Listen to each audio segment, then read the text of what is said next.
नमस्कार, मी LIC agent Popatrao Dhaygude.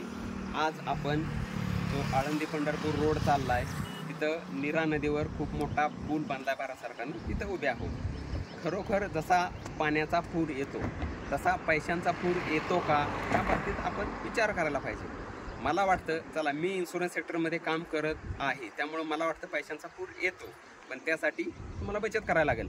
चला आपण काही उदाहरणं घेऊन हे उदाहरणासहित स्पष्टीकरण बघूया।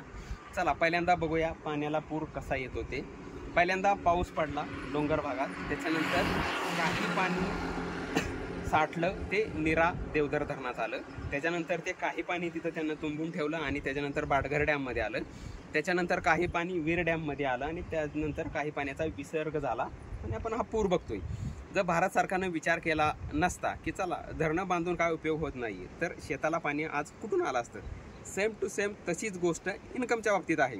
ज्यावेळेस आपल्याला पगार मिळतो, भला मोठा पगार मिळतो, चला 28 ते 20 तारखेदरम्यान काही जणांचे पगार होत असतील, जर आपण पगाराला बचतीची सवय नाही लावली, म्हणजे समजा आपण नीरा देवधर डॅमचं उदाहरण घेतलं, त्या डॅमऐवजी आपण समजा LIC पॉलिसी परचेस केल्या आणि तिथं सेव्हिंग करत गेलो। बाटघर डॅमचं उदाहरण घेतलं, काही पैसे आपण मार्केटमध्ये टाकले आणि तिथं सेव्हिंग करत गेलो। काही पैसे आपण वीर डॅमचं उदाहरण घेतलं, काही पैसे जिथं तुम्हाला गॅरंटी रिटर्न मिळण्याची शक्यता आहे किंवा जिथं तुम्ही हाय रिस्क घेऊ शकता, हाय रिटर्न्स मिळतात, त्या पद्धतीत टाकले तर तिथूनही चांगले रिटर्न्स येतील। आणि जे राहिलेले पैसे ते तुम्ही खर्च केले तर व्यवस्थित प्रपंच चालू शकतो।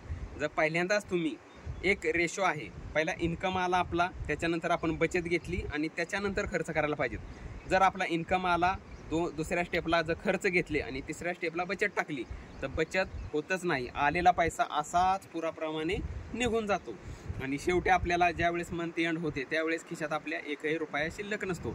आपण काही गरजा अशा अडचणीच्या असतात की ते आपल्याला उसने पैसे मागून पूर्ण करावे लागतात। त्यामुळं माझं एकच म्हणणं आहे तुम्हाला सांगणं की ज्यावेळेस इन्कम येतो त्यावेळेस बचतीची सवय लावा। आजच्या यंग जनरेशनला वाटतं चला आज कमवलं आजच खर्च केलं, उद्याची कुणी चिंता केली, पण आपण कधीतरी म्हातारे होणार आहोत, आपल्याला पेन्शनची गरज लागणार आहे, कधीतरी आपली मुलं मोठी होणार आहेत, त्यांच्या शाळेला शिक्षणाच्या पैशाची गरज लागणार आहे। एक उदाहरण सांगतो म्हणजे तुम्हाला कळेल। दोघं शिक्षक होते, दोघंही नवरा बायको शिक्षक आहेत, मुलाला 1.25 लाख रुपये फी, 1.25 लाख नाही 2.5 लाख रुपये फी भरायची होती। दोघंही कमवते असून खर्चच एवढे होते की त्यांना मोठा प्रश्न होता की मुलाची फी कुठून भरूयात। अचानक LICची मॅच्युरिटी आली, 1,65,000 रुपये, 50,000 रुपयाची तरतूद केली आणि ती रक्कम त्यांना पूर्ण केली आणि त्यांच्या मुलाचं एज्युकेशन पुढं पूर्ण झालं। नीरेतला असाच एक कस्टमर आहे ज्याला 33 लाख रुपये मॅच्युरिटी मिळाली, म्हणजे त्यानं पैसे साठवले आणि टप्प्याटप्प्यानं खर्च कमी केले, त्यामुळं खरोखर पैशांचा पूर आला। 33 लाख रुपये मॅच्युरिटी म्हणजे आज काय आजच्या काळात कमी नाही आहे। चला क्लेममध्ये जर बघायचं म्हटलं तर LICनं माझ्या दृष्टिकोनातून म्हणजे मी बघितलेला क्लेम सगळ्यात मोठा 1,40,00,000 रुपये क्लेम होता, हा क्लेम दिला।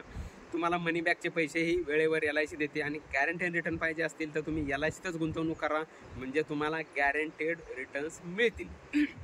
या निमित्त हे उदाहरण सांगायचं होतं की आपण समजा वार्धक्याची तरतूद केलीच नाही तर आपण हक्काचे पैसे कुणाला देऊ। चला आपल्याला वाटेल की आपली मुलं सांभाळतील आपल्याला, पण मुलं सांभाळतील ह्याची कुणीही गॅरंटी देत नाहीये।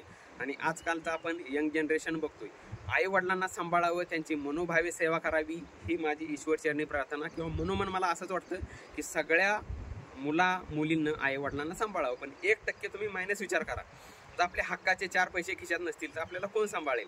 आपण मुलाकडून पैसे घ्यायचे, आपल्याकडे स्वतः ठेवायचे आणि नातूला एक बिस्किटचा पुडा द्यायचा, त्यात आपला सेल्फ रिस्पेक्ट कुठंच येत नाही। चला आपले हक्काचे पैसे असतील आणि पेन्शन आपल्याला 4 रुपये मिळणारे असेल आणि आपण म्हटलं चला मी खिशातनं पैसे काढून खूप परचेस केला, बिस्किटचा पुडा हे माझ्याकडून धर तुला बिस्किटचा पुडा, किंवा एखाद्या वाढदिवसा दिवशी ही धर तुला सायकल माझ्याकडून गिफ्ट, त्यात जो सेल्फ रिस्पेक्ट आपला उठून दिसतो ते दुसऱ्याच्या पैशावर किंवा आपल्या मुलांच्या पैशावर असू द्या किंवा कोणाच्या पैशावर असू द्या, ह्यात एवढं आपल्याला सेल्फ रिस्पेक्ट किंवा आपलं असं आत्मपरीक्षण उठून दिसल्यासारखं वाटत नाही। शेवटी सांगायचा एकच हेतू आहे तुम्हाला, जसा आपला इन्कम येतो तसे तुम्ही जसे गव्हर्नमेंटनं म्हणजे भारत सरकारने जसे टप्प्याटप्प्याने डॅम बांधलेत आणि पुढं दुष्काळात आपल्याला हेच पाणी उपयोगी येतं, तसंच तुम्ही टप्प्याटप्प्यानं तुमच्या इन्कमला धरणाचे म्हणजे बचतीचे टप्पे बांधा आणि पुढं तुम्हाला हेच पैसे असे ओघानं यायला सुरुवात होईल की खरोखरच पैशांचा महापूर येईल। चला धन्यवाद।